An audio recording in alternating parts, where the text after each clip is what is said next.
when Barack Obama left the White House to go pick up Five Guys. We're gonna go get some burgers. 41.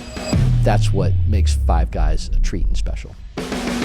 John Eckbert, the CEO of Five Guys Europe. Five Guys has a global cult following. Five Guys burgers and fries. It was banging. Covent Garden was the very first Five Guys outside of the U.S. We knew that we weren't going to be advertising. We're entirely reliant on someone tasting a great burger and fry and then telling their neighbors or their friends. It has to be, that's fucking fantastic. That Covent Garden location sold more than any in the world. It did, yeah, by far. I'm responsible for 225 restaurants now. How do you stop getting a little bit sloppy and complacent? We've actually gotten better. The key to that is... As the CEO of a business that's gone through such chaos, when was your hardest time? So I had 2 young children. The fact is that there were moments where they woke up and needed both their parents, and I wasn't there. You'll hurt the people you care about in ways that you don't intend, in ways that you don't understand.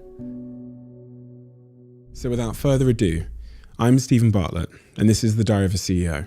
I hope nobody's listening, but if you are, then please keep this to yourself.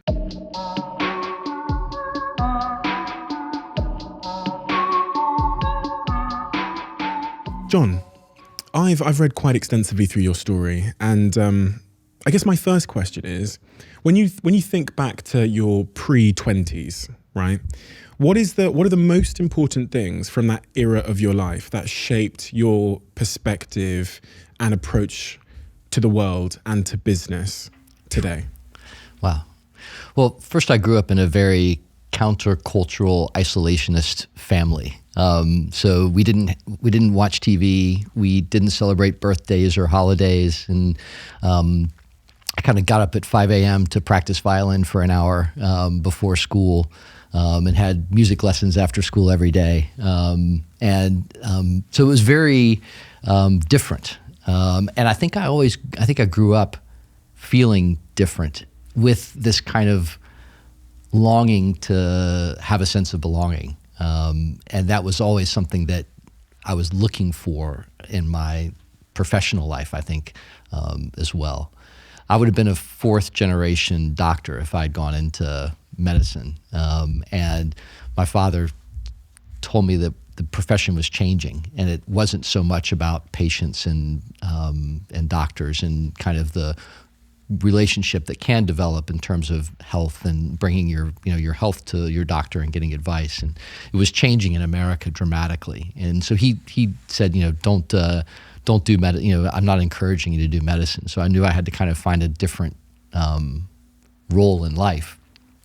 And I read Ayn Rand in high school, and not suggesting that she's gotten everything right. But one interesting thing that she did propose was that there could be something noble in business. Being a successful entrepreneur could be a noble thing.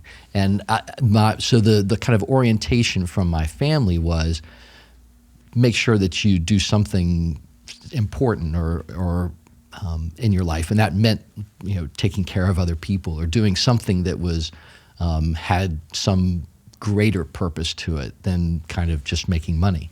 But that seed of a thought that being in business could actually be a noble profession, and you actually could do something important to make people's lives better and take care of people in a different way in business, was kind of, I think, an important penny to drop for me when I was 18. But yeah, it was definitely a different upbringing than most, and that sense of belonging was something I've been searching for my whole life.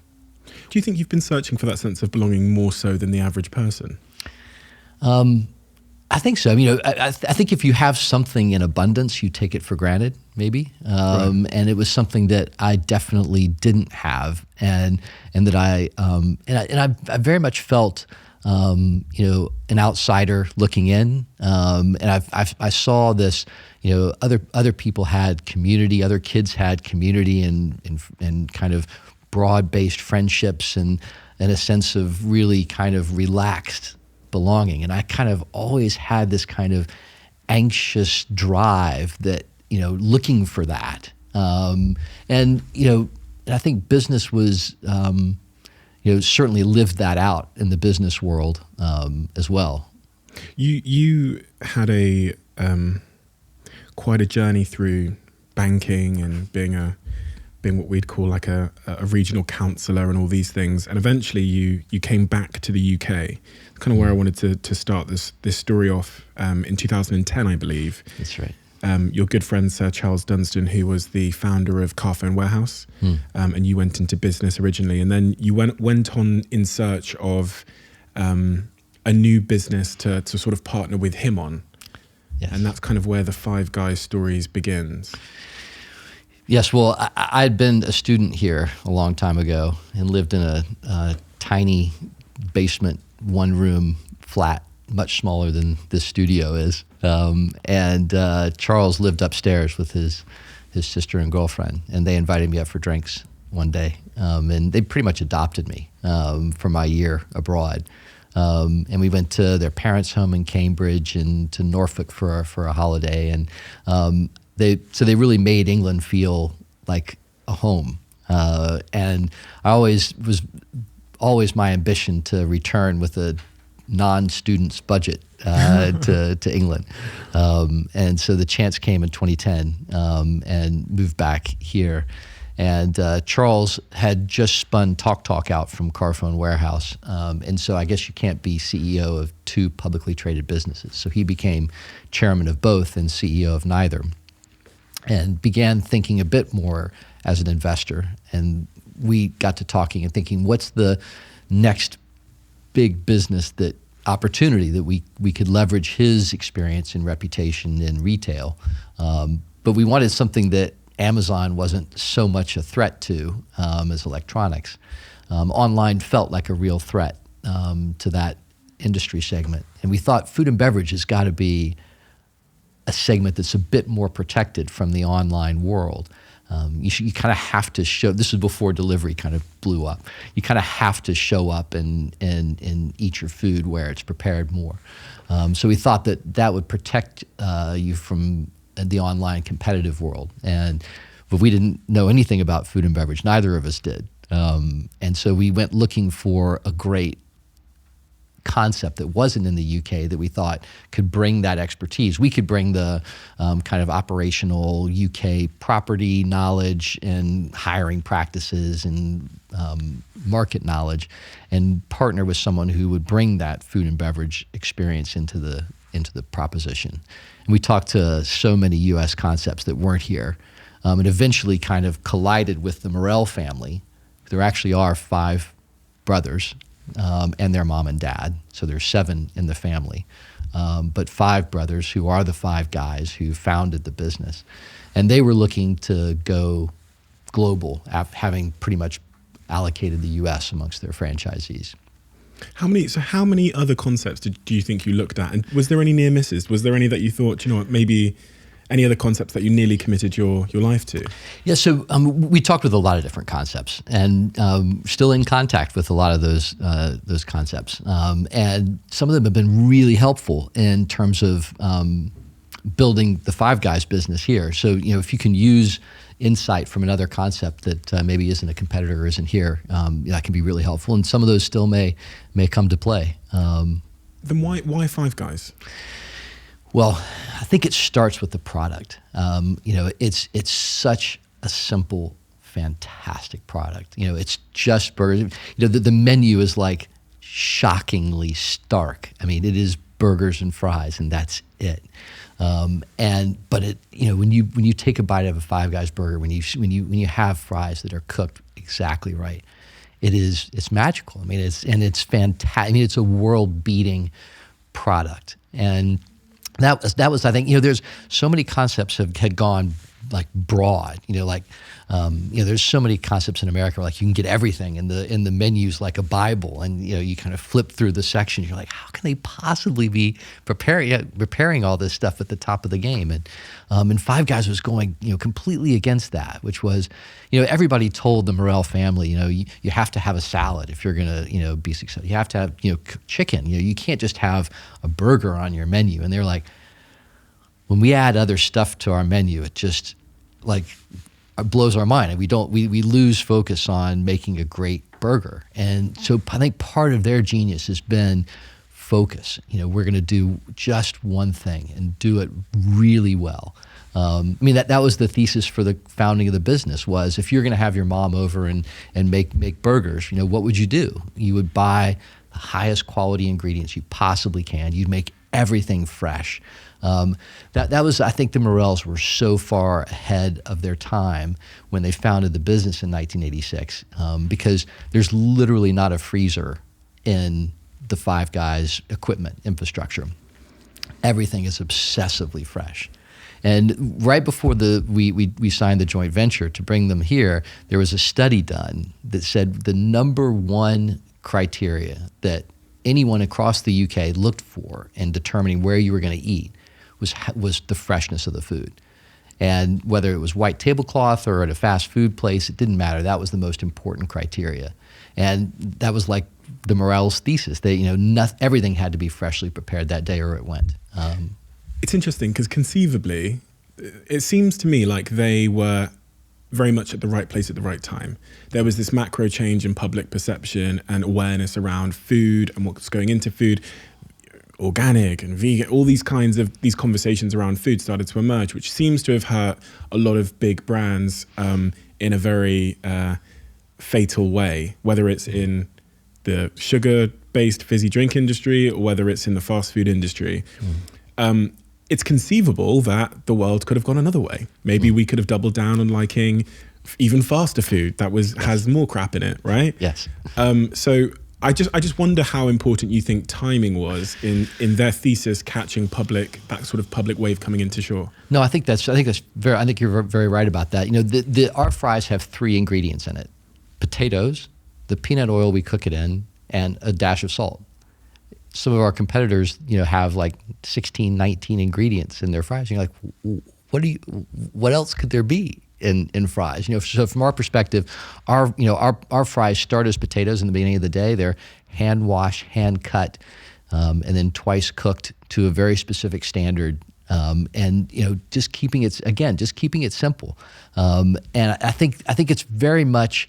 I think they positioned themselves in front of a tidal wave without knowing it. And that trend of freshness, I think, was a huge win for the family. I think the other thing that they did, which was very early on trend, even early from when we found it here in the UK, was customization, and having something exactly the way that you want it.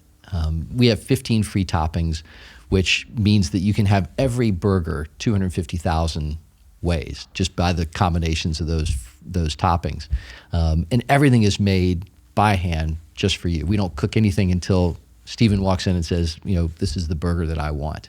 Now the challenging thing is that as soon as you've placed your order, there's 249,999 wrong ways to make your burger. So the one aspect of customer service is getting that right the first time.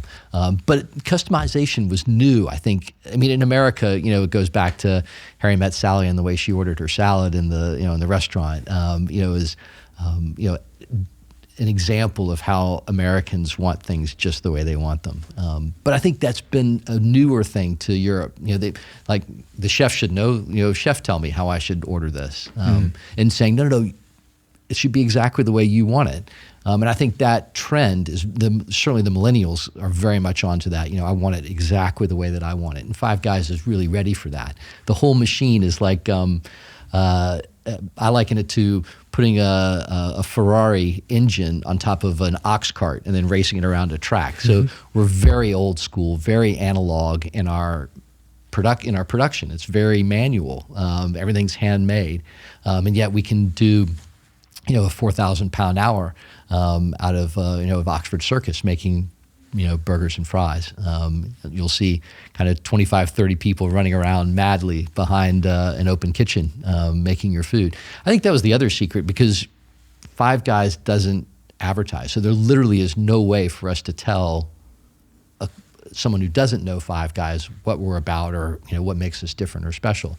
We're entirely relying on someone walking into the restaurant, seeing how the food is prepared, tasting a great burger and fry, and then telling their neighbors or their friends, hey, look, you got to try this. So having an open kitchen where you can see that freshness and the customization, I think, has been part of the success of the business. It's almost like there's a set of really strong values underpinning the business, and the business has been reverse engineered. Maybe not even reverse engineered, because when it's the case of a founding family still running it, I'm sure it all comes sort of intuitively to them.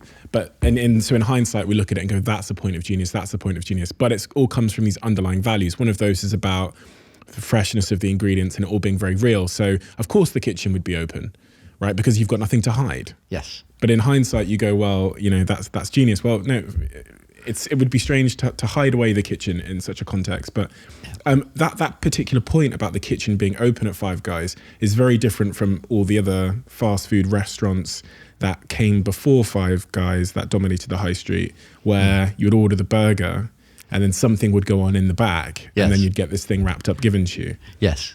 I've also seen this trend with all these fast salad outlets where they put all of the vegetables, the carrots and the cucumbers on show in front of you, as if to say, these are the carrots that are going to go into your salad. Yes. And it's more, you don't think about it as a customer that much, but somewhere subconsciously it really, really matters, right?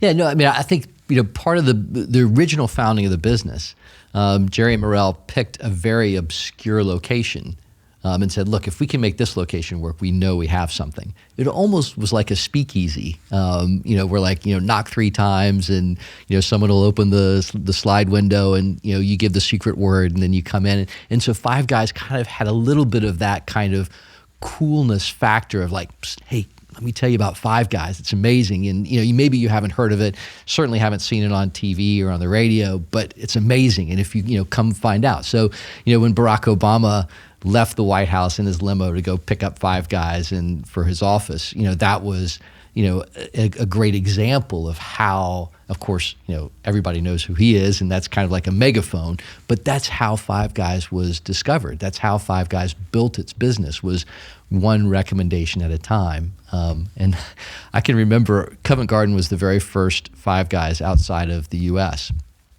And we'd spent a lot of money paying for the bar that was there to leave, and then building the first Five Guys. And we were quite nervous. We were well into 7 figures for the first store. And the night before opening, we were like, what happens if nobody comes? And Jerry Morrell laughed and said, look, you picked a good location. Someone's going to walk by here and they'll walk in, we'll make them a great burger, and they'll tell their neighbors, and it'll be fine.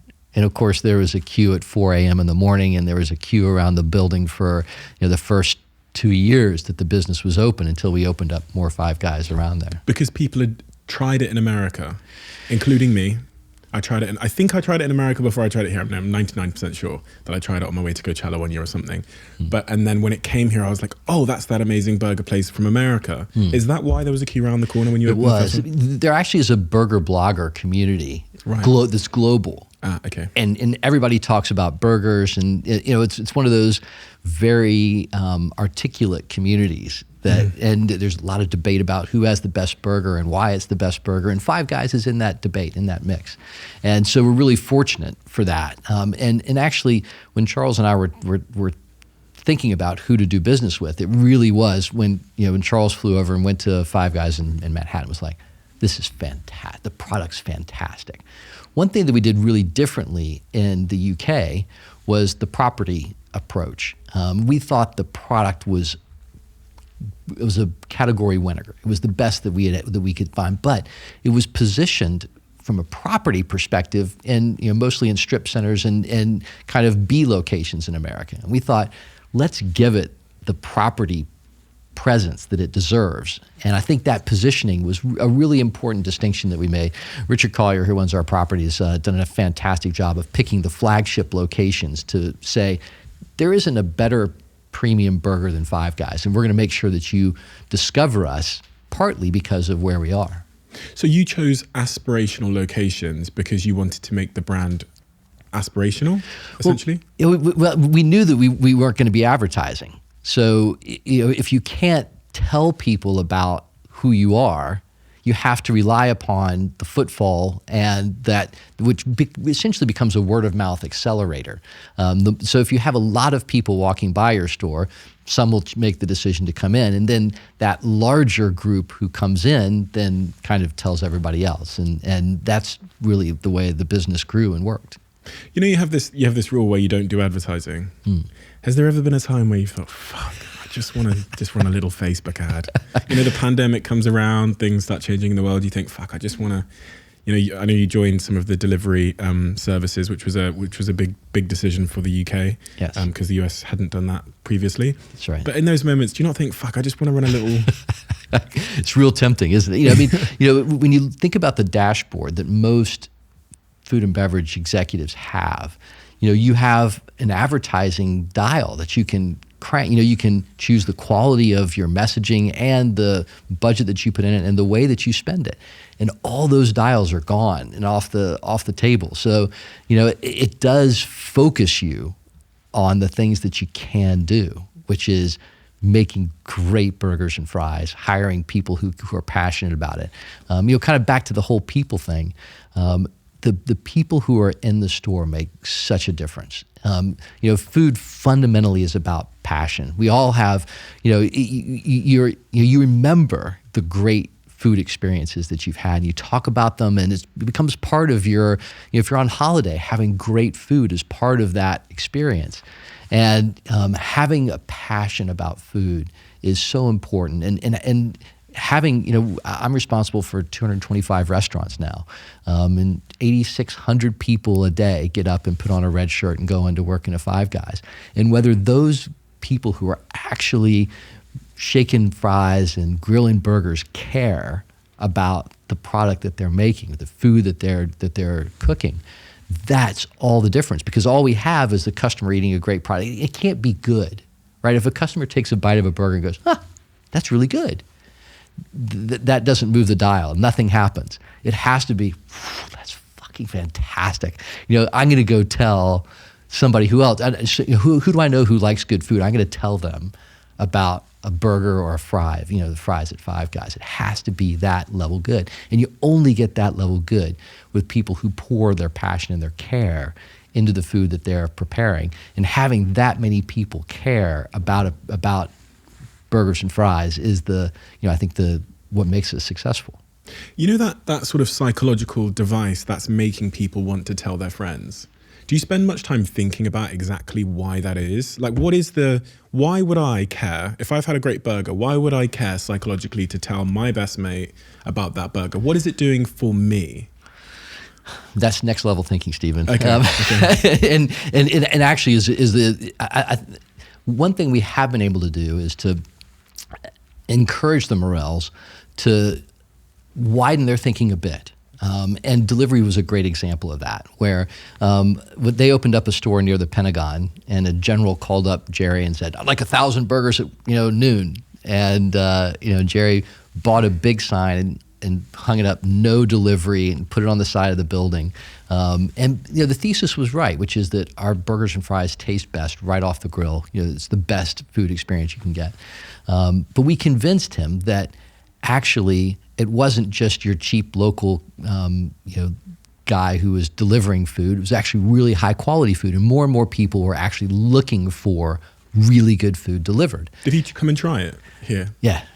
From delivery? Yeah, absolutely. Before it went to delivery? Before it went to America, for sure. But we convinced them that all of the better restaurant concepts were actually heading towards delivery. And so, 5-6 years ago now, we launched delivery in the UK, and it really worked. It kind of became about 20% of our sales, and they saw that, of course, it's not as good as right off the grill, but it actually is a good product, and people like it, and it can work. And if you work with your delivery, and you have a commitment from your delivery partner to take care of the food as it's transported to the customer, it can really work. And we did a lot of stuff, like telling people to turn your oven on 200, pop the fries in for just a couple minutes. It'll really liven them up before you eat them. So they saw that it worked here, and they picked it up. And of course, during the pandemic, it was our lifeblood. It would have been a very different journey if there hadn't been delivery in the system. But we've been able to convince the Morels that some of those things that were rules of the brand before can actually be good for the brand and can work. And delivery was a good example of that. And I guess that's important because the world is changing. So like stubborn values are really good to some extent, but in a changing world, it's almost a bit like the Bible. You have to be able to look at the thing again and go, huh. Yes. Maybe, so. Indeed. And actually in the Morels' defense, they've become successful. Who they are is saying no to change. When everybody told them they should do a chicken sandwich, everybody told them they should do a salad, they were like, no, it's too complicated. We take our eye off the ball and the kind of core of what we do. And helping them to discern that delivery actually is okay. You can be the best burger being delivered. Because it doesn't compromise on their values, those core values of serving food that your mother would love, basically. Exactly right. So they're willing to innovate, but I guess they're not compromising on their values then, because those core values are still there, but now it's just about distribution's changing a little bit. Well, you have a customer who wants a great burger, and they happen to be watching the football match, and they're like, I am not leaving my chair, right? I'm watching the football match, but I want the best burger I can possibly get.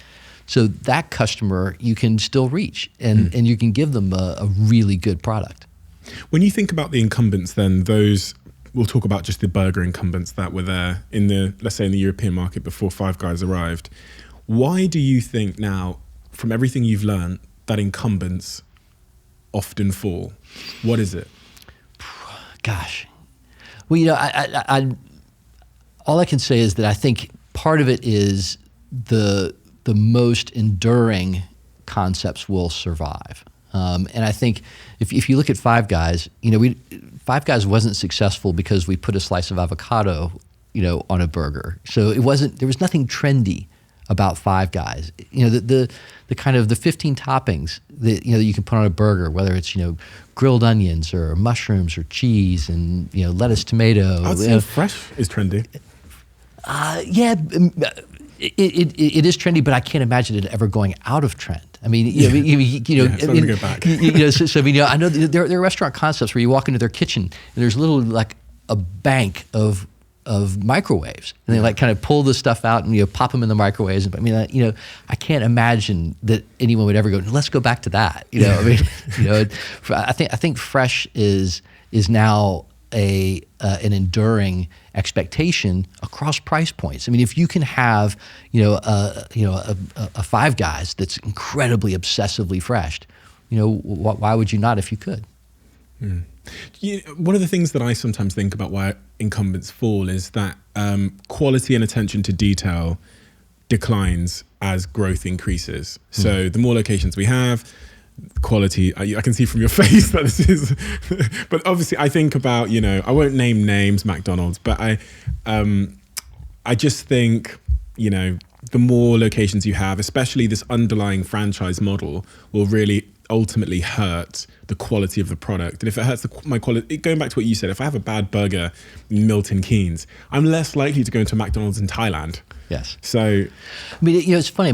McDonald's, I would say, is actually a really strong competitor. I mean, they give you what they say on the tin. Is it declining? I don't know the numbers, but is the I know you're not trying to slag anyone off here, but my thesis is those businesses are in decline because there's been this new wave of like fresh.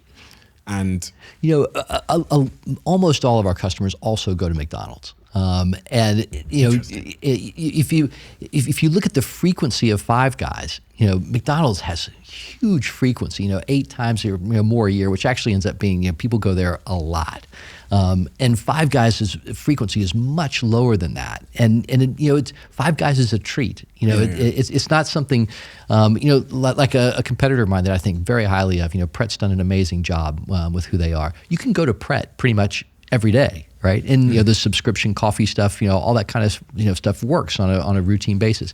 You can't go to Five Guys every day. I mean, I go to Five Guys, pretty close to it, but eat a burger that kind of frequently. But most of the customers are going a couple times a year. So from a frequency perspective, I think that's what makes Five Guys a treat and special. So on that point about the incumbents and what makes them fall, and scale being one of those key factors, how do you guard against that? You've got 225 locations, you said, in Europe that you're managing. Yes. How do you stop the 226th location, getting a little bit sloppy and complacent and then serving bad burgers? Yeah, gosh, Stephen, that was my primary concern when I was. Charles and I structured the joint venture together. We hired the first employees, and opened the first restaurant, and it had such amazing momentum. It was just kind of this explosion of Five Guys, and it was really fun to be a part of it. And the kind of thing that keeps you up is, okay, we're going to grow this business as fast as we can because we know we have something. How are we going to keep the intensity and the energy and the passion that we see in the store in Covent Garden? How do we make sure that every one of these restaurants has that kind of intensity? And that was the most, that Covent Garden location sold more than any in the world when it launched. It did, yeah, by far. I mean, wow. We underwrote it for like a 5.5 year payback. It paid back in 2 years. I mean, it was just a phenomenal success. But yeah, I mean, the thing that kept me up at night was, how can we make sure that, we open up in Milton Keynes, we open up in, the smallest, we're going to open up a store in St. Andrews. How do we make sure that those stores have people who are absolutely passionate about burgers and fries and taking care of hungry customers? And that, I will say, has been one of the biggest surprises of my tenure in this business, is that we've actually gotten better. And the key to that is hiring very talented professionals and trusting them. My personal style is a very hands-off style of management. I mean, if you expect me to micromanage you, we've gotten off, and it's the wrong place, it's the wrong fit. We hire professionals who are really good at what they do and let them do their job. And finding those people who are absolutely operators. I'd say the other bit is that we are very operations led. I was a banker before this, but I'm fully qualified in a Five Guys kitchen. So I can do every task that you see in making burgers and fries. I'm certified to do that. There are people who are much better at it than I am, can do it much faster than I can. But if you have any credibility in the business, you have to be operationally capable. And hiring operationally capable people who are really good at identifying and qualifying those people who can run a store and bring that passion into a store, that's been the secret of the growth of the business. Because having that kind of commitment from the person who's showing up and running a shift, that's what makes this restaurant successful. Going back to that point about values, I would imagine that, from speaking to actually sports teams and speaking to the players in those successful sports teams, whether it's the Manchester United players that were under Sir Alex Ferguson for 20 odd years, and they said something to me which was really interesting and I never forgot. Rio Ferdinand said to me, he said, "How many times do you think Sir Alex Ferguson came into the training ground changing room?" I said, "I don't know." You tell me. He goes, "Twice in 26 years." And I go, "Why?" And he goes, "Well, the culture was in there, so he didn't need to come in." And then he told me about when he moved to another football club, and in that same training ground changing room, they're all bickering and talking about how much they're being paid and like slagging things off. Whereas Sir Alex Ferguson never needed to walk into that room because the culture was already in there. Yep. And it made me think about how, to keep the specialness of what made you successful at one location, when you have 225, those values and that culture must be so strong. So if I'm starting at Five Guys in a management position today, what are you saying to me to turn me into a Five Guys disciple? Well, I guess we do actually have values that we identify with inside the business, and hiring right is essential. There's so many talented food and beverage professionals who are really good at their job, but who are a terrible fit for us. And so being able to find those human beings who work in a Five Guys. So a general manager works in the restaurant with customers, with crew, making burgers and fries, resolving problems and issues. There's not a laptop job in a Five Guys.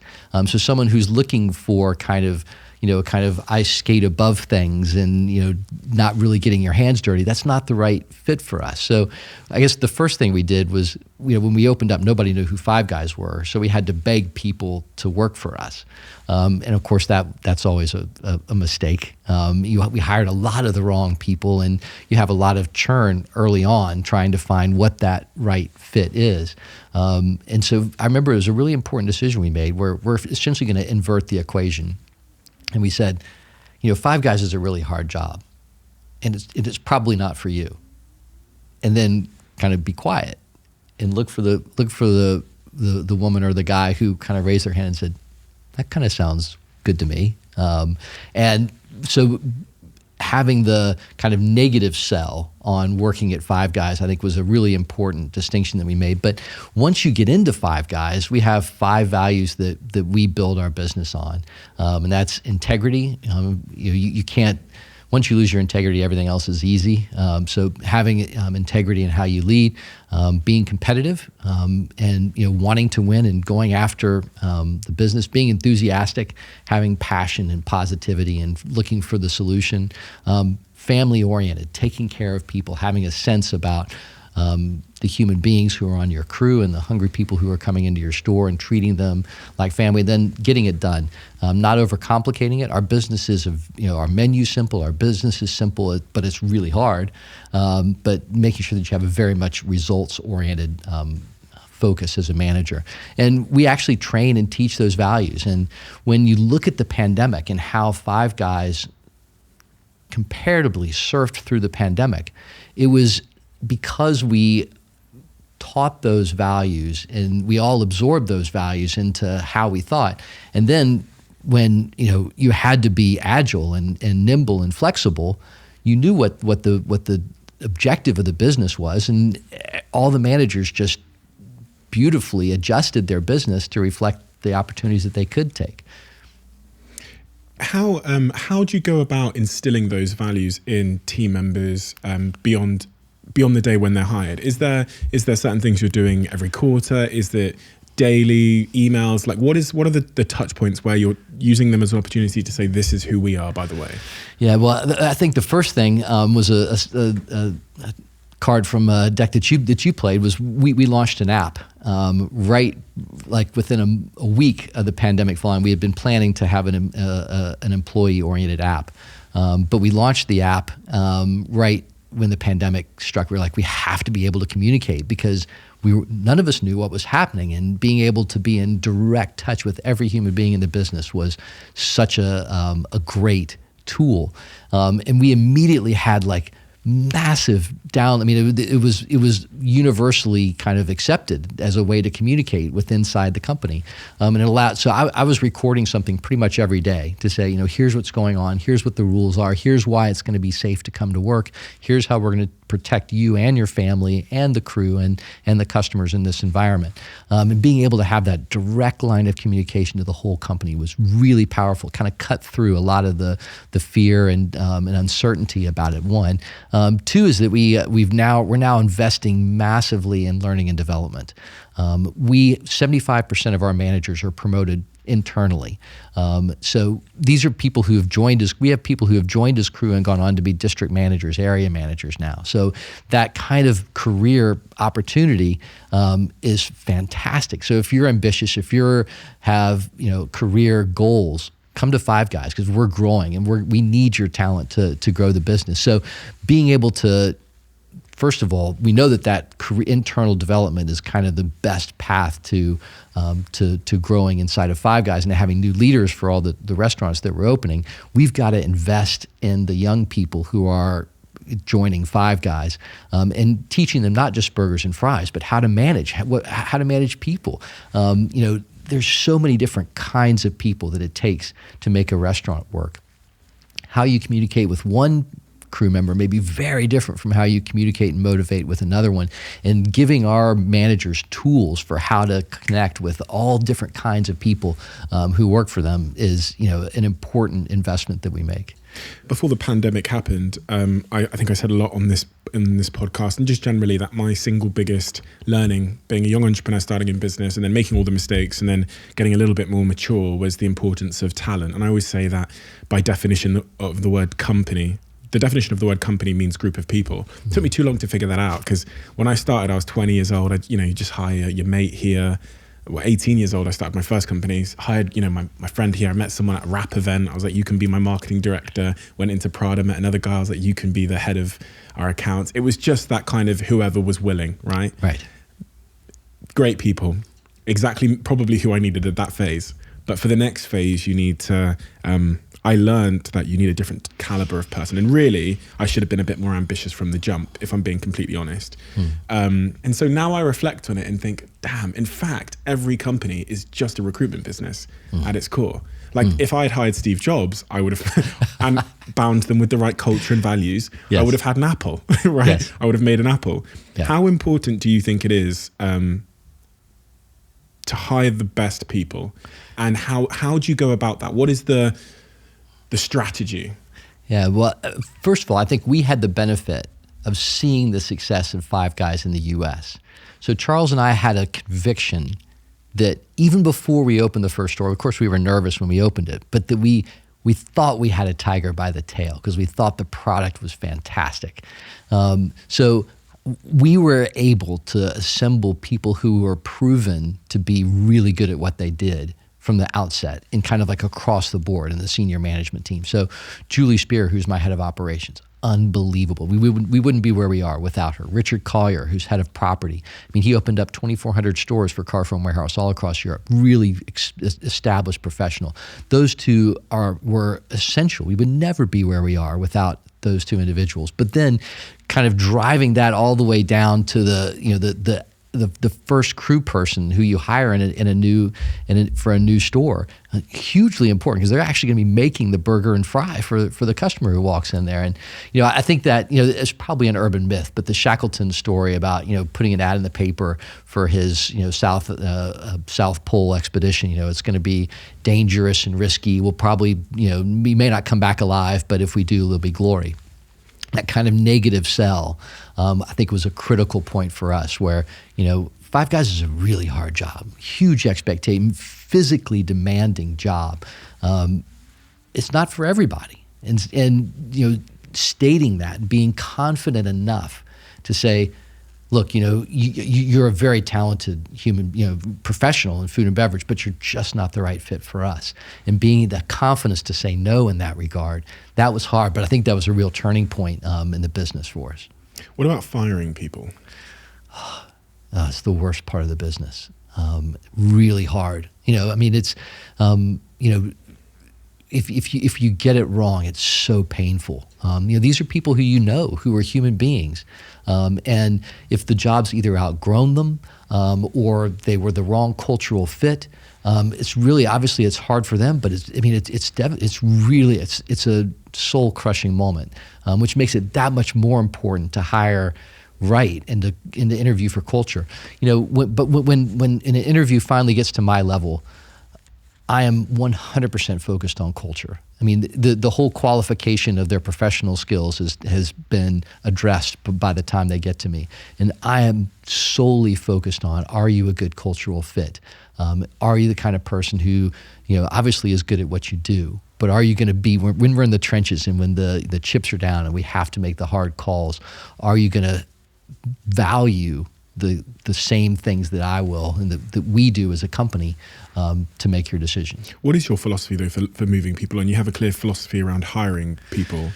What is the philosophy for moving people on? Because this is again one of my other biggest mistakes in my professional career was allowing people who were clearly not a right fit to kind of overstay their journey with my company. And I just wish sometimes that I had, because the net damage of that, when your gut tells you this is not the right person, yeah, but maybe for whatever reasons, emotional reasons, you don't act fast enough, is so severe. Yeah, I first of all, I think you have to make the decision that's best for the business. And realizing that this business is bigger than any of us, including me. I'm hired and fired by by my board. Charles and the Morels can decide any day that I'm not the right guy to lead the business going forward. And certainly at the executive level, to me, my expectation is that everyone should have that expectation. It's a privilege to have the jobs that we do. It's not a right. And if there's a tough decision to be made, making it clearly, cleanly, and directly is the best thing. And there's no reason to be negative about it. But you do have to be very direct about it. And quick? Quick is really important in my book. There is a bit of a difference between the UK and the US. The US has favors that quick side of things, and I think I probably fall into that category, and that can be a challenge in an environment where there's what about a 6-month garden leave? I'm like, what is it? I'm not sure what a garden leave. I went the other way, so I launched a business here, then we took it to America, and I'm like, what, 2-week notice period? Everyone has a 2-week notice, but what the hell is this? Yeah, and it's really just a box, and please, you probably should leave now in America more than not. It feels like, but I think once you've made that decision, you can't move soon enough because it's rare that someone that you would consider to say, I really don't think they're right for the job, and that person kind of recovers to being a superstar, right? That almost never happens. Yeah. So if you do have that, I'm not sure this person's right for the business, either from a talent perspective or from a cultural fit perspective.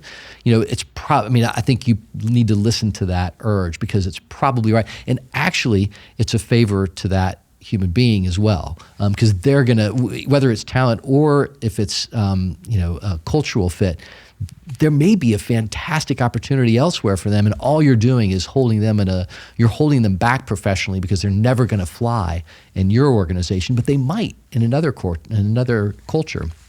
So I know it never feels like that to say, look, I'm doing you a favor by telling you that you not to work here anymore. But if someone's not going to be successful in your business, it is best for everybody to do that quickly and as soon as you can, actually. How important have you realized it to be in the Five Guys business and for the success of the Five Guys brand to have a real high attention to detail and to sweat the small stuff? Because a lot of businesses don't sweat the small stuff. They kind of see it as being petty or not mattering, and they kind of focus more on the big decisions they make. But, what's your sort of philosophy towards the small stuff? Well, first of all, I think being operationally focused is something that defines your business. And for us, so our details are the standards for cooking burgers and fries, and you can never focus on that enough. If you're not actually cooking burgers and fries, you better be supporting someone who is in the business. So that kind of horrible disconnection that you can sometimes have of a head office, people who call it the head office, we call it the back office, from the actual business, is to me is the death knell for certainly for a food and beverage business. So having that connectivity to the detail of the purpose of our business, which is feeding hungry customers, is to me is essential. Now, from a detail perspective, I don't want to get into the details of my IT guy or my marketing team or the property team. I've hired people who are fantastic at that, and I don't want to be into the details. I can't be into the details of each of those professional expertise that you hire for. You have to hire talent and let them do their professional expertise. But how do you check that? If say something in one of your stores and say, we mentioned Milton Keynes, so let's just keep focusing on that. In Milton Keynes, if standards have dropped because of the leadership there, how are you checking that those standards are staying high? Yeah, so we mystery shop every store twice a week. Okay. And we put the money that other brands would spend on advertising, we spend in incentive compensation for crew. So we pay out millions and millions of pounds of incentive compensation to crew to be the best of the best. And we grade, so the mystery shop looks like 120 points of what's important from a burgers and fries perspective, from a cleanliness perspective, from a customer service perspective. And the top rated shops that perform get paid incentive compensation, meaningful incentive compensation. So I'd say that back to the competitiveness. Everybody wants to get paid. Everybody wants to compete for that excellence and to be recognized for that. So mystery shopping, I think, is a fantastic way of ensuring that we're all focused on the same thing. And if you find a location is continually ranking at the bottom of that mystery shopping scoreboard, what are the next steps of action? Yeah, well, I mean, the first question is in-store leadership. Who's leading the store? Are they the right person? Do they have the right orientation? Do they have the right values? Are they trained enough to do their job well? We have a very flat organization where you go from general manager to district manager, area manager, and then basically the top of the business. So it's pretty quick. And I do what's called a mid-year review. I'm actually missing a couple to be on your on your podcast today. But we have every GM stand and present their store's performance once a year in June, July, August, in that time frame. And so I get a view of the in-store leadership. Who is that human being who's in charge of that store? What do they have to say about the results that they've delivered, both from a financial perspective, most of all from a customer service perspective and a quality perspective. So you kind of get a direct view into who is that human being who's running the store. One of the things that's happened over the last couple of years is this pandemic. It's been this very tectonic shift in many industries, but there are a few industries that have been affected more than like the high street and retail and food and beverage. There's been real tectonic shifts in technology and footfall and all of these things. As the CEO of a business that's gone through such chaos, how do you maintain your own personal calm within all of that chaos? Because it is just never ending. And we were talking before we started recording, you've gone from a pandemic to inflation issues to this sort of great resignation and a talent crisis, as they're talking about. All of these things happening at once. You're a human being in the heart of that. How do you enjoy your life and keep calm and not annoy your partner or whatever? I'm sure I do all those things. I'm sure I don't keep calm all the time.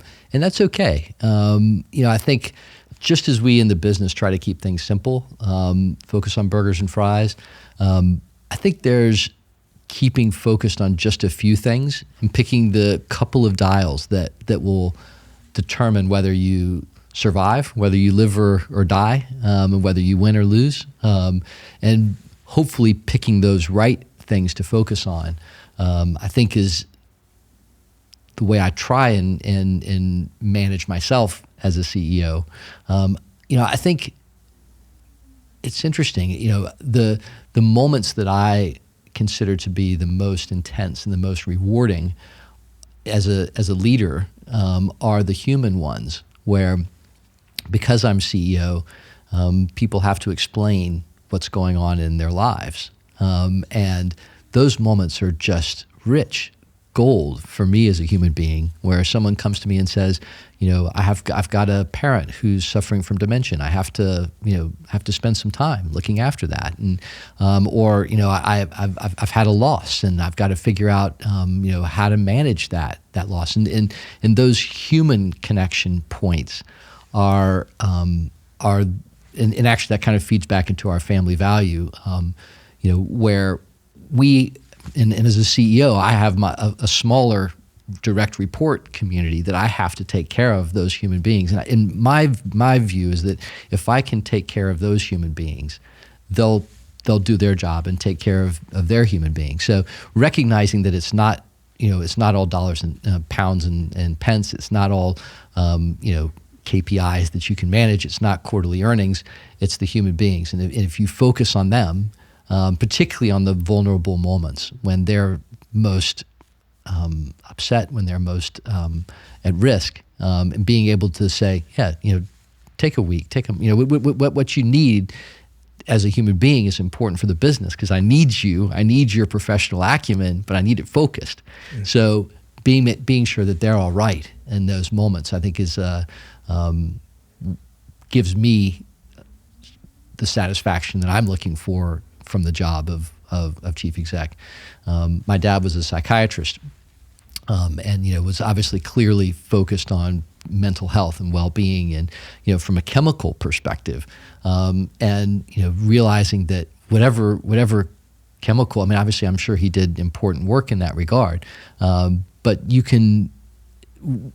at work, you have the ability to either build up or tear down someone's mental health. And being able to provide an environment where someone's mental health is protected and perhaps even tended to, I think is a powerful it's a powerful thing for me as a leader. And hope what I see is that approach carrying out throughout the business. So that style of leadership is contagious as a value in the business. So if someone's in distress in a crew, the shift will suffer, and you have to take care of that person who's in distress and understand them and see what it takes to build them back up and to provide them the support and security to be effective in their job. What about your mental health? When was your hardest time? My hardest time? In your Five Guys journey? Yeah. Well, I went through a very painful divorce and went through something called leave to remove, which I wouldn't wish on my worst enemy. Essentially it's the right to have your children taken out of the country. So I had 2 young children who the court system approved leave to remove, which allowed my ex to take my kids back to America, which was incredibly painful. And my whole view of myself, my definition of who I was, changed. I thought of myself as a great partner, good husband, good father, devoted father. I was in politics back in America, was involved in my community and church leader and businessman. And I thought, all these things are who I am. And essentially all of that was, quite a large bonfire of vanities. And that was a real dark moment for me. And there were days when Five Guys was the one thing in my life that was stable and that I could hold on to. And that really pulled me through a very difficult, dark time personally. How long did that process last? That's part of the UK challenge. It took years, a better part of 2 years we're in that process. And then, trying to rebuild those relationships. And thankfully, I'm in an amazing place with my kids now and have, accepted that we have had a more adult relationship prematurely, but now that they're both at university, it feels more normal now, and those are hard-fought, hard-won, recast relationships, which were really important to me. But the thought that they were at risk was caused just enormous anxiety, and living with that kind of anxiety on the personal side, having a place where things were more predictable was, and being able to work in that way and provide for them was a real really helped me through. When your kids are essentially taken away to another country and you've got this huge responsibility of running this big business, how does that impact your ability to show up every day professionally? Yeah. Well, I mean, it was really complex for me because I had a non-compete back in the U.S. for the business that I had sold, so I couldn't just relocate back to America and do my job. So it felt like a huge catch-22 because I had these court-ordered financial obligations, and the only way that I could really fulfill them was to keep doing my job here. So court-ordered financial obligations is in the separation costs and stuff that you have to pay to your partner. Yeah, exactly. So it felt like a catch-22. They were allowed to leave, but I had to provide for them, so I had to stay. And so it felt like a kind of a indentured servitude for a bit. But being able to focus on the important job that I had actually was enormously relieving, because I knew that for 10 hours a day, 12 hours a day, whatever it ended up being, that I could actually do something productive that I knew I was good at, that made a difference for them, and that was it the anxiety of being separated, I could set aside for a few, for those hours in a day, and that was really helpful. It could have just kind of overwhelmed me, but work was able to. It was a place where I could escape from that. Did you see your motivation fluctuate? Often when we have these like pretty substantial life events, there's an initial period where getting out of bed in the morning is a little bit more difficult. It's almost like someone has messed with your why, your reason to get out of bed and your sense of purpose. Yeah. So you almost have to, I've learned from my own experiences that you have to spend a little bit of time. You're almost faking it to get the drive back, if that makes sense. No, of course. No, well, I told you I got up at 5 a.m. when I was a kid and practiced violin for an hour before school. And I was never a great musician, but what I did find was that if you did something every day, you actually could get better at it, maybe even more than competent. And I think it was something like that just in me, said, get out of bed, do the next thing, and things will change. You will. I called a friend of mine who'd been through a similar situation, and he said, just keep showing up. Texting my son every day, calling, every day, being as present as I possibly could, and obviously it's imperfect. And it's deeply upsetting, I'm sure, to them as well as to me. But doing it as much as you possibly can to be available and in touch, and then you just have to trust something that it'll be okay. Trust something, as in just trust life that it will. No, I mean, now we're getting very personal, Stephen. But I believe in a higher power. I don't pretend to understand it, but I think there's something much more powerful than I am in the world. And what I will say is that it helped me to see the world in two camps. One are things that I can control, and some things that I absolutely can't control. And if you allocate your mental health and your time on the things that you can't control, you can drive yourself to distraction and eventually madness. So being able to focus on the things that you can control, and realizing that that's your job. Your job as a human is to do the things that you can control. And if you it's just arrogance and ignorance to focus on the things that you can't control.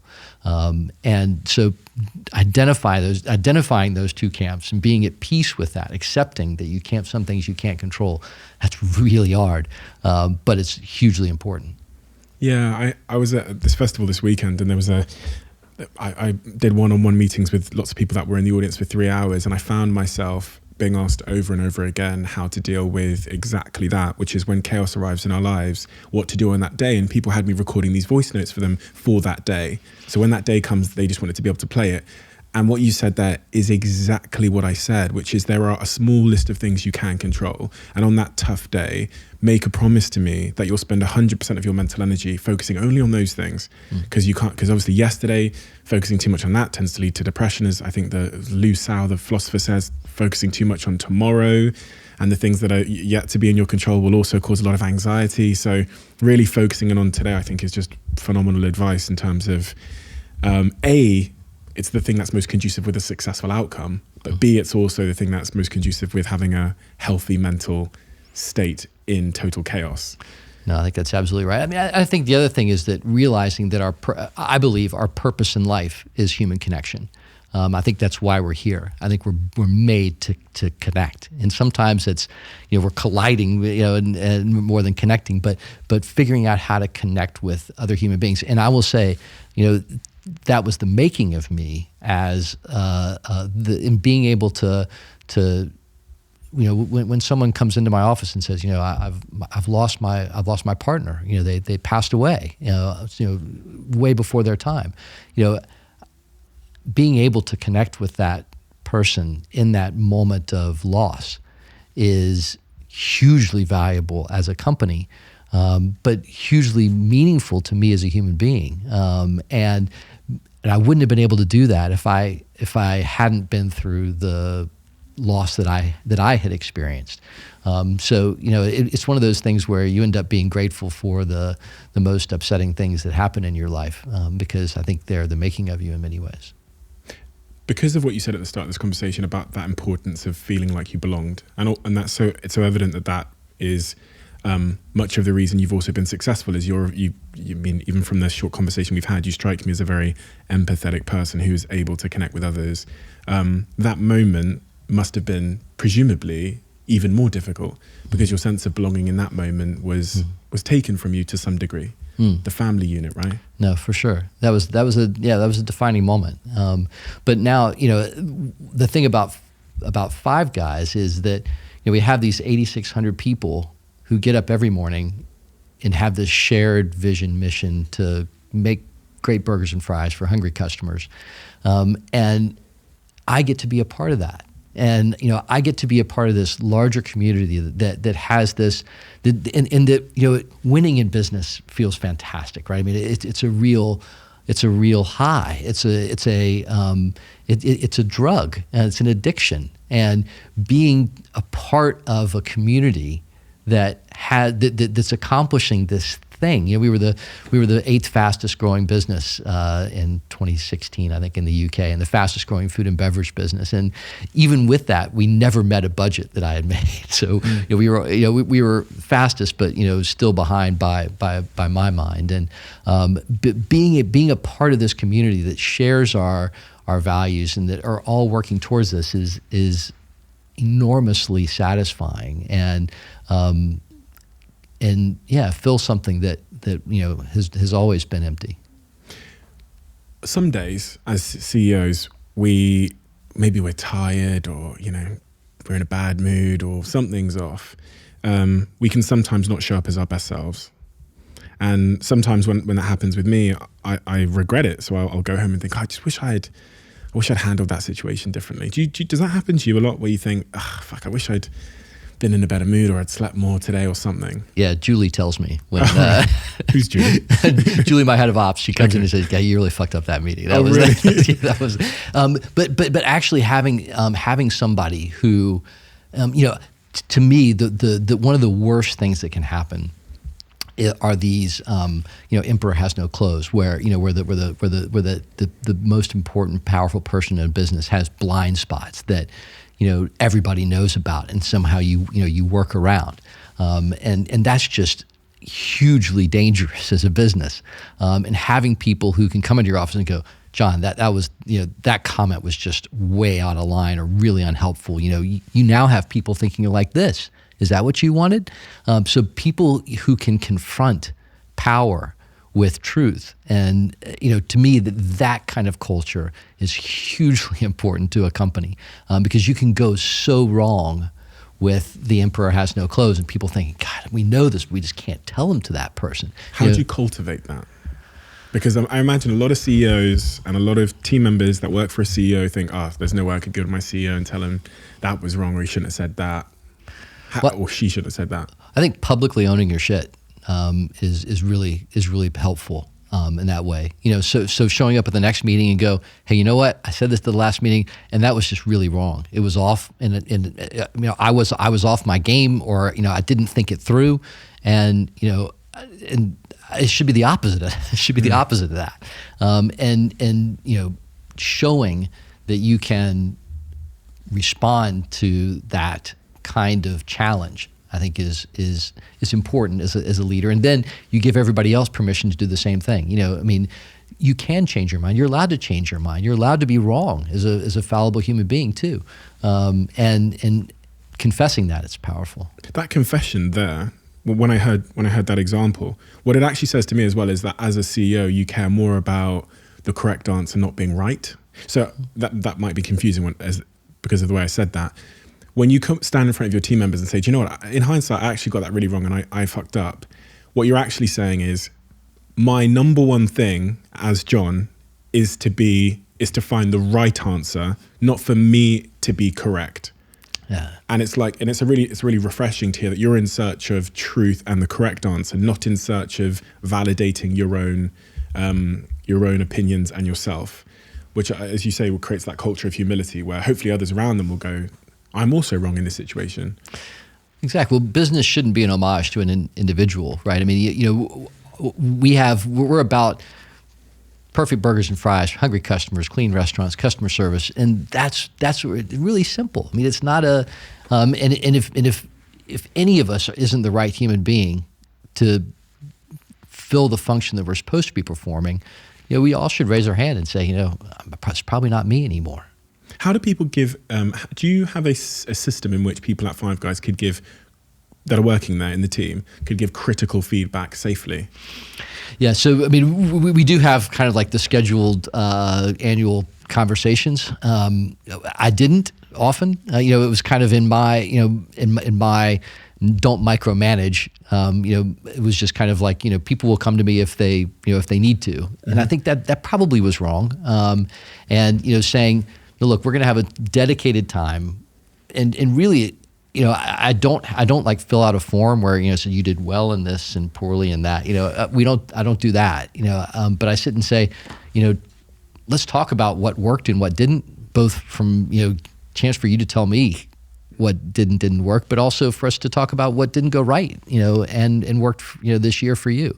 And what do we do to fix that? How do we make it better? So I think having a set time to talk about that actually is a good idea, and I've taken that up somewhat reluctantly, but now enthusiastically.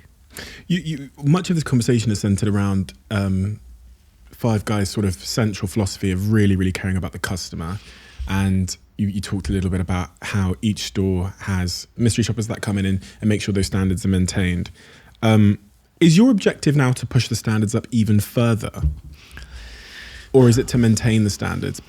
No, well, first of all, I think, I'm responsible for Germany, France, Spain, Portugal, UK, and each market has a little different national temperament. Mm-hmm. And figuring out what constitutes good customer service is a bit of a nuanced thing in each given market. Give me an example of the difference. Does someone want to be checked back on? So they're someone's sitting there eating their food, and they're kind of like, one of the things we talk about is first mover advantage. You should have your head on a swivel, looking around for people who are looking for a solution to a problem with their meal.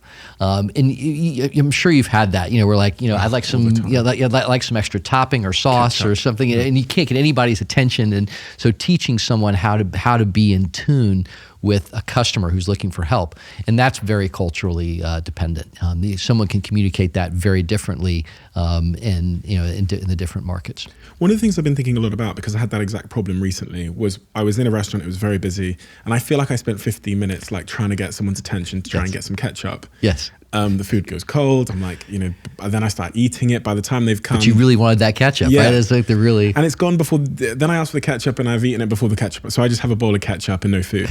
And I was thinking, I was sat there in this restaurant in Spain a week ago, and I was thinking, if they just had an iPad on the table, I could have pressed a button, and they would have known, and it would have helped them, because I'm sure they want to help me. They just weren't aware. Yeah. And I would have got helped faster. Have you not considered implementing more technology in the place of human beings? That sounds pretty brutal, but it's just the truth. Yeah. No, I mean, technology is part of the solution. It's certainly, I mean, and actually probably your phone is already there. And there's got to be a way to make this communication tool that you already have in your hand hooked up to an effective way inside the restaurant. Now, more and more young people expect technology to be part of their journey and their securing of the things that they want and need. But there are also people who are completely opposed to that.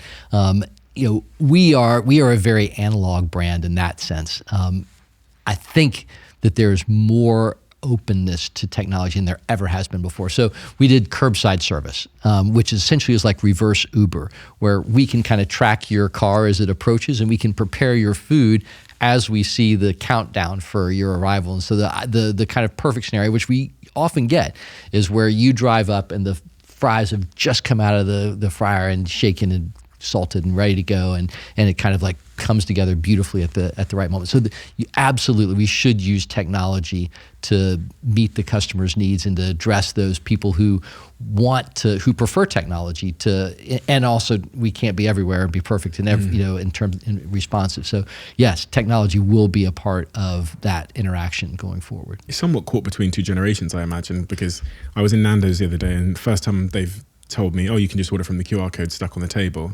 Right. And I imagine my dad might not like that experience. Yep. For me, it was convenient. I was like, oh, perfect, great, I don't have to talk to anybody. Typical, millennial Gen Zer, but... Well, and we should be able to adapt for the customer because they're human beings who actually view customer service as not having to speak, right? I really just want to stay in my own world and press a button and get exactly what I want, and we should be responsive to that. How much do you think the structure and the way that the foundations of the business in terms of it being a joint venture with the Morels as opposed to a franchise, and generally the philosophy towards what you're building and how long that sort of time horizon is, has impacted the product and therefore the customer and therefore the success of the company? Well, I mean, of course, my experience is incredibly biased because all I've ever known is the company-owned model. And so the franchise model is genius, and it really works, and there's a power to it, and you can become really strong as a franchise and franchised business. It's really worked well for us. We wrote, whenever you form a company and whenever you form a joint venture, you kind of have all these rules and governance and how to make decisions. And we've never even referred to it once over the past 12 years. The having nothing but building a profitable business has been fantastic for me as a chief exec, because I knew that my shareholders were completely aligned, and we would never have made the decisions that we did, particularly from a property perspective, without being a joint venture. As a franchisee, you wouldn't have paid the premium to buy a 10,000 square foot property on the Champs-Élysées in between the Louis Vuitton corporate headquarter and the Abercrombie & Fitch global flagship store. And there's Five Guys. It's amazing. It's probably the most high-profile, visible Five Guys, apart from the one that's in the Dubai Mall. So that property strategy was definitely influenced by the structure of the deal, taking those high investment property decisions to reposition the brand, as premium as we could get it. And it's still running like a family business at its core. Yeah, it's still making those very value-focused decisions as opposed to making decisions for the stock market or... The quarterly earnings report is not a pressure for me at all. The family meets every Tuesday and talks about the future of the business. I meet with Charles on a monthly basis to review the property and the pricing and the positioning of the brand. And those conversations would be different with a different structure for sure. Because one of the things you said is, I don't have a time horizon, which means you're not trying to build a business for 3 years and then jump ship and get out. So you said, I don't have a time horizon, which allows you to build a really great business. For the long term, yeah. And that's what I'm kind of getting at, because there'll be business owners listening to this that are maybe thinking, oh, I'll build for 2 years, then I'll sell it, or I'll build for 3 years and I'll sell it. But what you alluded to there is that you'll create a much better business if you remove that time horizon. It has been for us, and obviously I've been involved in private equity investments. There certainly is a place for that, and I'm not saying you can't be successful in those environments. It's really worked for us to be able to focus on an indefinite time horizon and doing the right thing today. I mean, ultimately, private equity wants you to do the right thing today.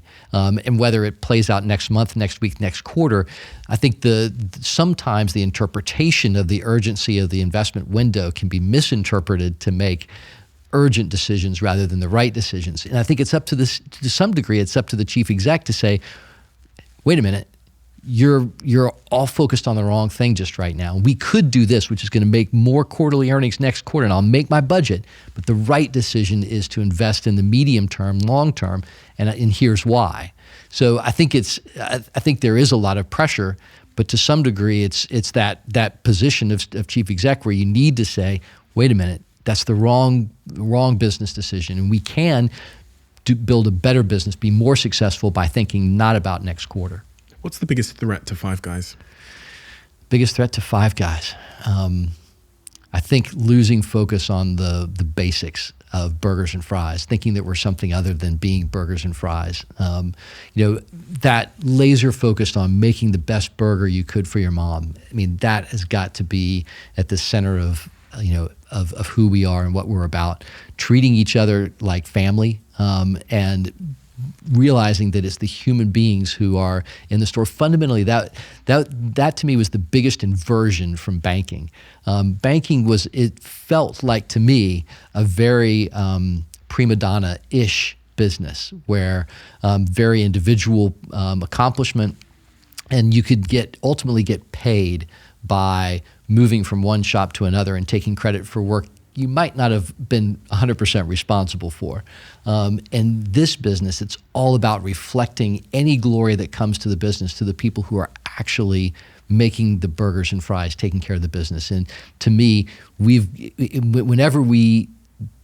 if we were to ever lose focus on burgers and fries, that would be the end of the business. On a personal level then, what makes you happy? Outside of the professional stuff, outside of Five Guys, what is it? What are the ingredients that make you happy? It's the connection stuff, the painful, gritty, vulnerable connection stuff. Painful. Yeah, like I tell my kids now, I hope that I'm the guy that you call when something's gone wrong. It's great. Listen, it's great to get the calls that you got good grades and that you got the job you wanted and things are going well. You got a promotion. That's wonderful. But I want to be the call when something when something goes wrong, when someone breaks up with you, and your job doesn't go the way you want it to go. To me, that connectivity at the vulnerable place is the currency that is most precious to me. It's much of the reason why we started this podcast, to be honest, because sometimes being a CEO, much of it is about, I used to think it was about being seen as being perfect and strong, and like you never had any personal issues yourself. I think that's probably what I'd learned about being a CEO and a leader. It was always, you've got to be rock solid. But the reason why this podcast was called The Diary of a CEO is because CEOs are humans too. Successful people are humans too, and it turns out they have all the same bullshit and problems and pain and personal stuff that everyone else has in their lives. And you've talked about much of that today. If you're, I know this is a question I've asked a few of my guests recently. I really enjoy asking the question, but there's somewhat of a pun in it, I guess, in this case.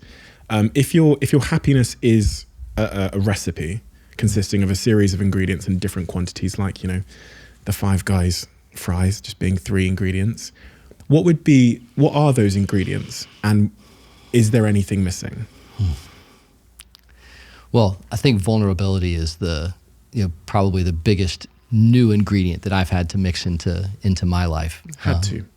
Yeah, I mean, I think the being separated from my kids forced me to relook at everything, and I think also realizing that I have massive blind sides that I don't see, and that I have convictions about the way I think and my intentions, but actually there's a huge sea of unconscious motivations that I'm unaware of, and purposefully so, right? We build our mental defense constructs to deny the unconscious motivations, but that actually drive us. And that's what my partners helped me to see, that that there's so much that I think I'm doing something because I'm trying to be generous, and actually it's not. It's because I'm working out some anger, and I don't want to admit that. I want to be the good guy, right? And being able to see that shadow side of yourself and to acknowledge that and to even embrace that and to say it's okay. That's part of me, and that's really. That's been the hardest bit for me in the past couple of years, but I think probably the most valuable. What did you find in the shadows? Oh, gosh, all the stuff you don't want to see about yourself, that you're selfish, that you're, I think, I grew up thinking that I couldn't express negative emotions. I couldn't be angry. I couldn't, but that goes, of course you get angry. All human beings do, and that goes somewhere. And if you stuff it somewhere, it comes out in the worst ways at people that you love and care about, in ways that I'm not even aware of. So feeling that it's okay to be angry is probably the hardest thing for me. I'm just starting to work on that. I don't pretend to be to be good at it. But being able to if I were to tell little John growing up, something, it would be it's okay to have all of the emotions that that you have, and there's room in the world for you to express them and to feel them and to own them and to to be part of you. It's okay. And even looking at my kids now, trying to say, actually some negative tension in our relationship is really valuable. You to be able to see that it's okay for you to be angry at me to be angry at you, and to work those out, and that it's going to be okay, and that we're going to be connected. Even with that, that's really powerful, because they need to be able to take that into their adult relationships, and else they'll struggle those places too, and it'll become that intergenerational negative baggage that gets passed on. So I'm trying to do something different in that regard. That conversation with younger John about it's okay to have a full range of emotions and to be angry. Because if you don't, you'll hurt the people you care about in ways that you don't intend, in ways that you don't understand. And they may not understand. I'm lucky in my partner that that she's quite attuned. She's just finishing her master's in psychotherapy, and so being able to say, I'm getting this from you, even though you don't intend it. Let's deal with it. That's a gift.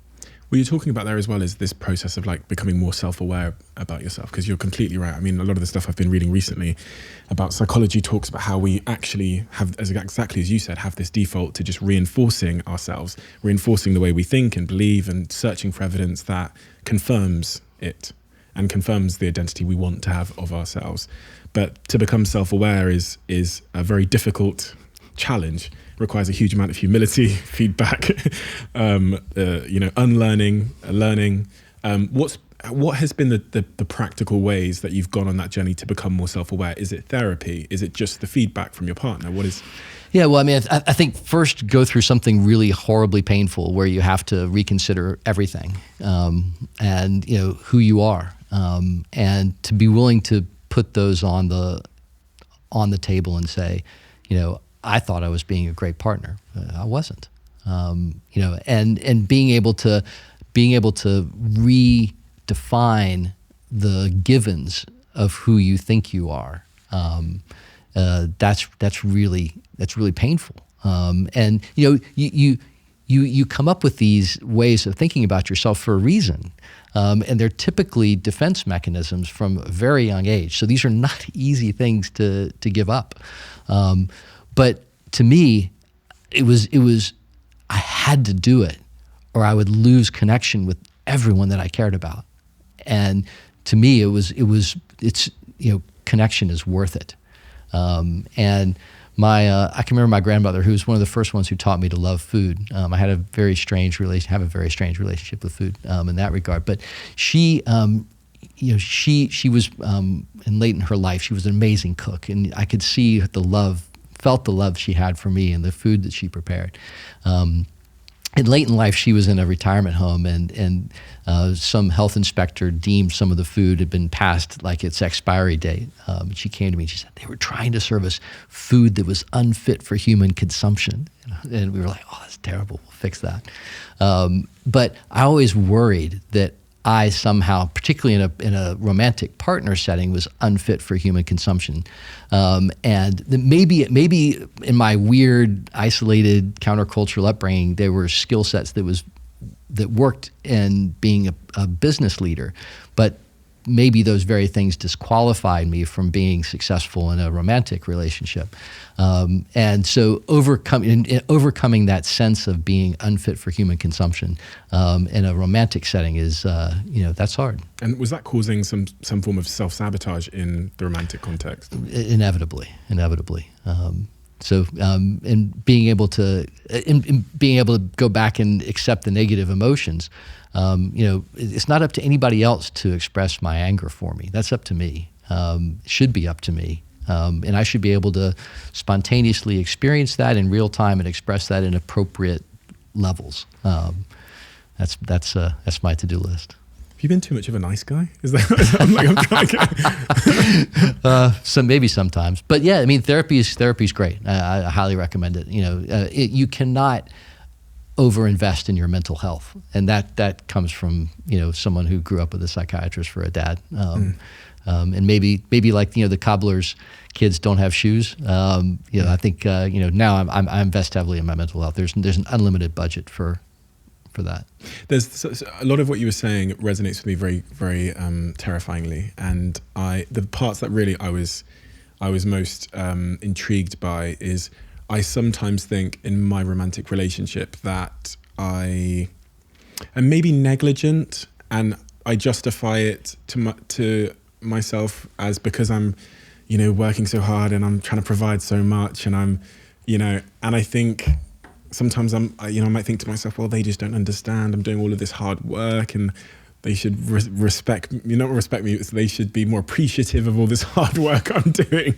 And I know it's such a selfish way to look at a relationship, because I'm serving myself and then justifying my almost neglecting someone by saying, well, I'm basically serving myself.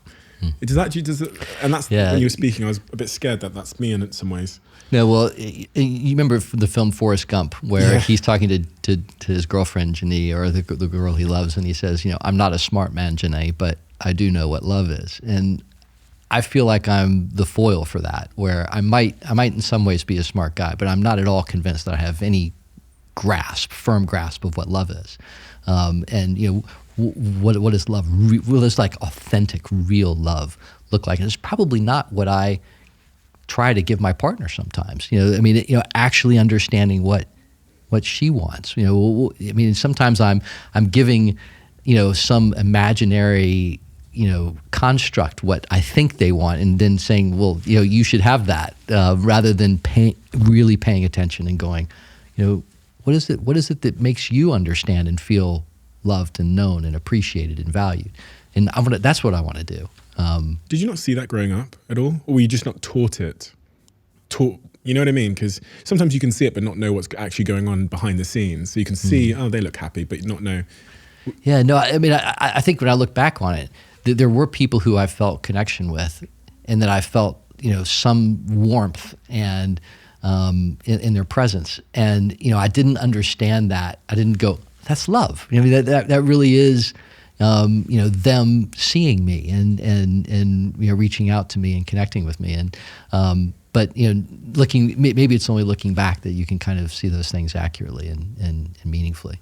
When you look forward, then what are the big goals for you? And I'm not someone that buys into making vision boards and having a 5-year plan and all that nonsense, because I think there's a certain agility required to be successful personally and professionally, and putting your flag too far in the future is probably not a great idea in that situation. But when you think about your life in 10 years time, what will the foundations of that life look like for it to be a really great one? Yeah. Well, I think, from a business perspective, I love what I get to do. I mean, it feels like it doesn't feel like work now. It feels like a gift to be able to be a part of this business, a part of this, a family who believes in the integrity of their product. And there's no pressure to compromise in any way this thing that we're doing. That feels fantastic. So, I think that the team that we've built is capable of more. I don't know what that is, but I'm excited to see what that could be. And personally, I think I've got a lot of growth to do. I think I've just kind of scratched the surface of all the ways that I cover up the true motivations that I have. So I want to go after that with conviction and competitiveness. I'm a very competitive guy. I love, whatever it is that I do. I kind of go after it. A lot to read, a lot to, but I think sometimes that urgency doesn't work in mental health. And that kind of you can't rush to self-awareness.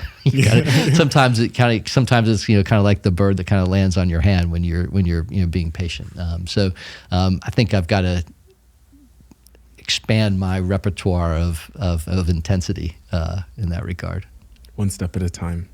And vulnerability, being vulnerable, I think, is one step at a time, and it's kind of like opening the door a little bit at a time. It has been for me anyway. I think because I was so scared to be vulnerable, I think for much of my life, that I tried the experiment of being vulnerable, looked around, and it seemed to be okay.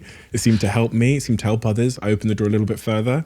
It helped me. It helped others. And so over the last couple of years, this is part of the reason we do this podcast, is I've been able to be more vulnerable. And it really is such a selfish thing, because it's the most unbelievable way to live, to just be able to sit here and talk about masturbation, my sex life, mental health. I've got anxiety about this. It's such a free way to live. The science supports that. If you think about those that live most in tune with who they actually are, seem to be the happiest. But when I think about the real adverse consequences you see sometimes in certain communities who are not being allowed to live as they are, the suicide rates spike and everything. So getting closer to your true vulnerable self, I think, is such a gift. And then the way it resonates, you'll see as a leader, I'm sure you saw in the pandemic, vulnerable leaders in the pandemic, I think, won. Vulnerable leaders, when it comes to letting people go, always win.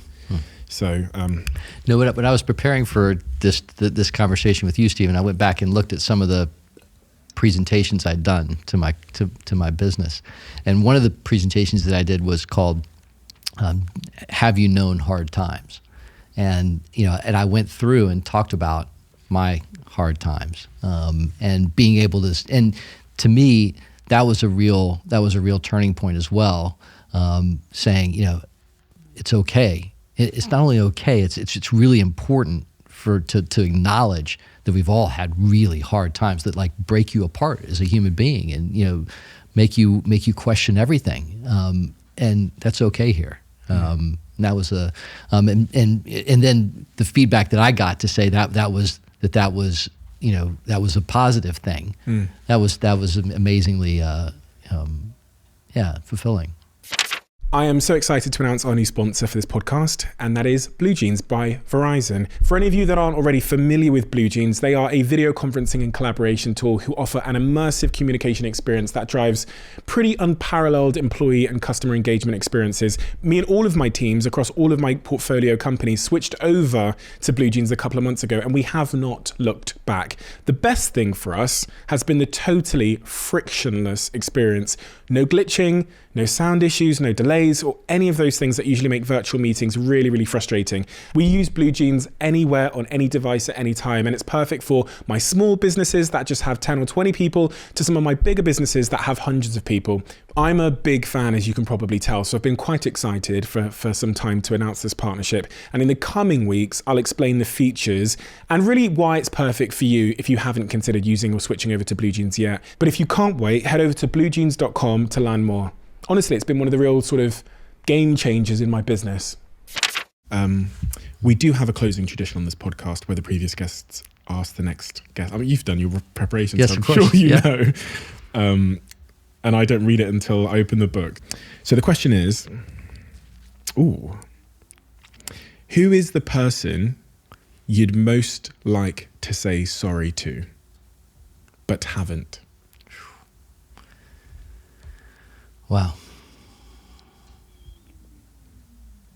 I've got a pretty long list.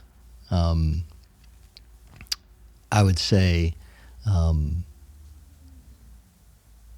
say my ex-wife for being so blind to the things that I brought to the relationship that must have upset her for years, and insisted that that they weren't things that I had said or done, and really, I mean, I guess that would apply to anybody who I've had a romantic relationship with. That that I didn't bring my true authentic self. That even though I thought I was, and I thought I was living a purposeful life, but didn't. But then I'd also, I guess I'd say, I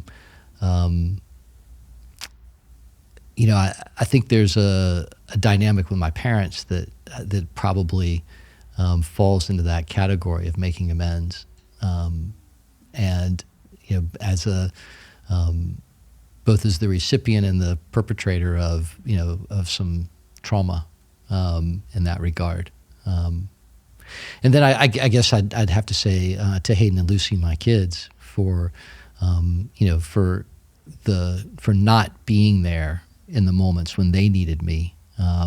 And I can blame the UK court system as much as I want, but the fact is that there were moments where they woke up and needed both their parents, and I wasn't there.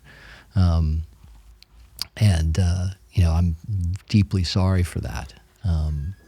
And yeah, and there are probably lots of others in that list, but that's a short summary. Thank you for your time today. Thank you for your wisdom as it relates to business and the story of Five Guys, which is just tremendously inspiring. And it's always such an honor to get to speak to CEOs and operators that have been part of disruption and really underpinning and sort of really unpicking how they've gone about that. That's so immensely valuable to me, and I've taken so much away from that in terms of the simplicity, in terms of detail, in terms of putting the customer first, in terms of the importance of talent and this negative hiring concept, which I'm going to adopt in all of my companies. But even more importantly for me is the vulnerability that you've shown and the human behind all of that, because that's the thing that ultimately people can resonate with the most. Because no matter where we reach in our careers, no matter how high we climb, it seems so clearly obvious that when none of us are immune from the consequences of just being a human being. And we can all relate to that regardless of where we are in the world. So thank you so much. It's been such an inspiring conversation, and hopefully we'll do it again sometime. Absolutely. Pleasure. Thanks for the time together. I had a few words to say about one of my sponsors on this podcast. My girlfriend came upstairs yesterday when I was having a shower, and she said to me that she tried the Huel protein shake, which lives on my fridge over there. And she said it's amazing. Low calories, you get your 20 odd grams of protein, you get your 26 vitamins and minerals, and it's nutritionally complete. In the protein space, there's lots of things, but it's hard to find something that is nice, especially when consumed just with water, and that is nutritionally complete. The salted caramel one, if you put some ice cubes in it and you put it in a blender and you try it, is as good as pretty much any milkshake on the market, just mixed with water. It's been a game changer for me because I'm trying to drop my calorie intake and I'm trying to be a little bit more healthy with my diet. So this is where Huel fits in my life. Thank you, Huel, for making a product that I actually like.